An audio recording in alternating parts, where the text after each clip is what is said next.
Hi everyone, and welcome back to another episode of Beyond the Label, where we dig into all things, well, beyond the label. My name is Chris Orr, and I am the Director of Sales Engineering here at Siegel Software. And for Cybersecurity Awareness Month, we are here to talk about everyone's favorite topic, malicious QR codes. By the way, please excuse the abrupt shift to the orange you can see from space. Many exciting things are happening over here at Siegel. Pay attention to this space and our website for more to come. If you recall, in our last episode, we explored the world of QR codes and how, as a 2D barcode, they expanded the capabilities of the barcode and it allowed them to contain way more information than your basic 1D code. Where 1D codes were limited to relatively small amounts of alphanumeric characters, QR codes can contain thousands of characters, and kanji even, and other multi-byte characters. You can find them just about everywhere. And since the pandemic, they have really exploded in popularity. Restaurants use them to give you access to their latest menu. Retail shops use them to give you discounts and coupons, when you sign up for their loyalty program, of course. Behind the scenes, manufacturers mark their products with QR codes, which allow them to store more information about that part or product than would normally be available with a standard barcode. Seriously, check this out. This is a village in China where residents planted 130,000 trees in the form of a QR code. It can be scanned from the air by passing airplanes, and it directs the user to the village's official tourism website. However, their very ubiquitousness also comes with challenges, especially when it comes to cybersecurity. Once QR codes became a daily part of our lives, it did not take long for folks of a nefarious nature to exploit them. Hackers and other cyber criminals realized that these things had become so common and people were so willing to scan them that taking advantage of that behavior was too easy. When we think of a hacker, we imagine scenes from movies like Hackers. I'm aging myself, I know. Or The Matrix, or television shows like Mr. Robot. We picture a hooded character surrounded by computer screens with mysterious code scrolling past, performing almost magical feats to hack into government or corporate mainframes. The reality is probably much closer to this. All fun and memes aside, social engineering is a cybersec concept where the focus is not on the bits and bytes of a sophisticated attack on a company's network. Instead, a social engineering hacker will research or fingerprint all of the publicly available information about a company and then do things like send a phishing email to targeted employees or calling them pretending to be another employee who needs help. Every year in Las Vegas, DEF CON is a hacker convention where all things hacker-related are talked about, built, and tested, sometimes on unsuspecting tourists, including this contest, to try and convince corporations to give up the goods. How does this relate to QR codes, you, my intrepid audience, may ask?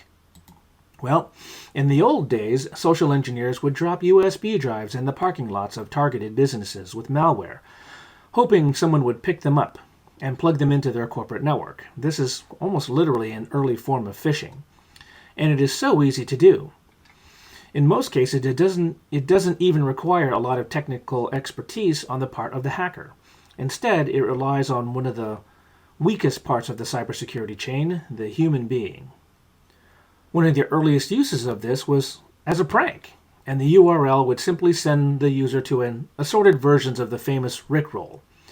However, more sophisticated versions might send you to an unwanted website, porn being a popular destination, but the worst of them, depending on placement, would send you to a counterfeit website. With a malicious QR code, it is not as targeted. But some of the earliest efforts was as easy as going to a website like qrcodecreator.com or qrify.com and put the offending URL into the code. After that, they would print them on a sticker and slap them on all sorts of places around town and wait for people to scan them. For example, in September of 2023, it was reported that there was a group in Europe that was targeting public parking lots in tourist areas. They would place counterfeit QR codes over the top of legitimate ones. The result was, tourists wanting to pay their stall fees would be redirected to what looked like a genuine payment portal and enter their credit card and data. Of course, the hackers would now have their card data and the ability to use it illegally. And to make it worse, the car owner would probably still get a ticket because they hadn't actually paid for their parking stall. There were over 10,000 victims of the scam in a 2-month period. If you think about it, it's an even lower tech hack than a credit card skimmer on an ATM or gas pump, where hackers had to have the correct hardware to place over the top of an existing payment device, and then be willing to return to the scene of the crime to collect any skimmed cards. Here, they only had to place a sticker with their own. Of course, the most ingenious hacks would take advantages of the vulnerabilities in the scanning device itself. When the QR code scanned it, it might take you to a relatively innocuous website, or it might take you to one that was embedded with code that would infect your phone with malware. By the way, there's even a term for this. Most of us are aware of the term phishing, which is when you receive an email from a supposedly trusted source, with a link that the hacker hopes you will click. Quishing is generally the same thing, where hackers hope you will scan their QR code. QR codes are even making phishing attacks themselves relevant again. There's a plethora, I love that word, of cybersec defenses out there today that can detect malicious links in an email and contain them. QR codes are a way to defeat those defenses for the hacker.